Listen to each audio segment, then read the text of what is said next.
राम कथा की महिमा, नाम की महिमा, गुरु की महिमा का वर्णन करते हुए श्री तुलसीदास जी महाराज एक सुंदर बात लिखते हैं। राम कथा के आरंभ में एक चेतावनी हम आप सबको गोस्वामी जी देते हैं। तुलसीदास जी ने कहा कि आकर 4,84,000 भ्रमत जीव अविनाशी। बोले 4,84,000 महाराज, आकर 4,84,000 योनि भ्रमत जीव अविनाशी।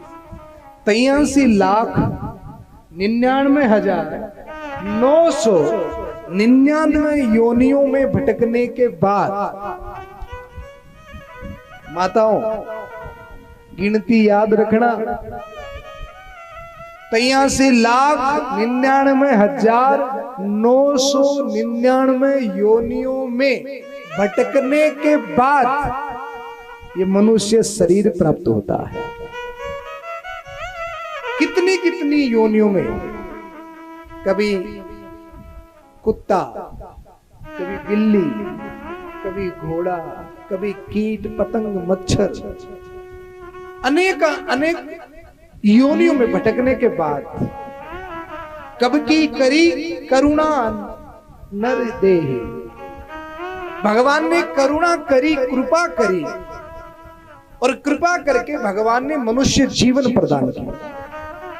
श्रीमद् भागवत महापुराण, वाल्मीकि रामायण, शिव महापुराण, तुलसीकृत रामचरितमानस या भगवत गीता, किसी भी ग्रंथ को अगर आप उठा करके पढ़ेंगे तो एक बात समान रूप से आपको मिलेगी कि मनुष्य शरीर कर्म का फल नहीं है।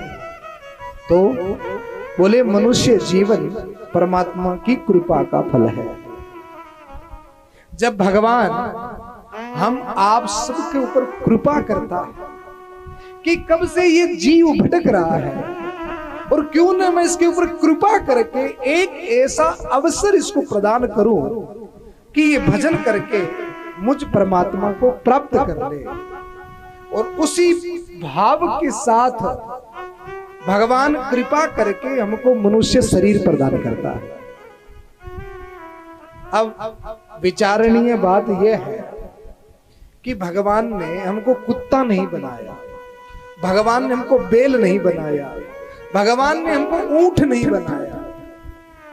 क्या बनाया? बोलो ना, मनुष्य बनाया। तो प्रश्न खड़ा होता है कि पशु में और मनुष्य में अंतर क्या है? पशु का क्या कर्तव्य है, क्या धर्म है, और मनुष्य का क्या कर्तव्य है और क्या धर्म है? अगर इस बात को जीते जी कोई समझ नहीं पाया, कोई आदमी जब कोई गलत काम करता है ना, कुछ गलत करता है, तो हम लोग खड़े खड़े कह देते हैं कि ये तो बना बनाया क्या है, पशु है, ये तो बना बनाया ऊंट है। क्यों? क्योंकि उसका व्यवहार मनुष्यों के जैसा है ही नहीं। तो मनुष्य में और पशु में अंतर क्या है साहब? बोले भाई, रास्ते से कथा सुनने के लिए आ रहे हो, कोई आदमी खड़ा मिलेगा तो आप क्या कहोगे कि यहां क्या कर रहा है? चल, ठाकुर जी के मंदिर में कथा चल रही है, चलो कथा में चलते हैं। आदमी से तो आप ये कहोगे, पर किसी ऊंट से कहोगे क्या? है? रास्ते में कोई कुत्ता मिल जाए, उससे कहोगे क्या कि चलो कथा में चलते हैं? कथा किसके लिए है? मनुष्यों के लिए है, हम आपके लिए है, गधों के लिए कथा नहीं।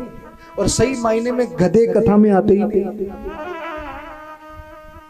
हाँ, समझना बात को, गधे कथा में नहीं आते, पशु कथा में नहीं आते, मनुष्य ही कथा में आते हैं। मनुष्यों के लिए ही कथा है।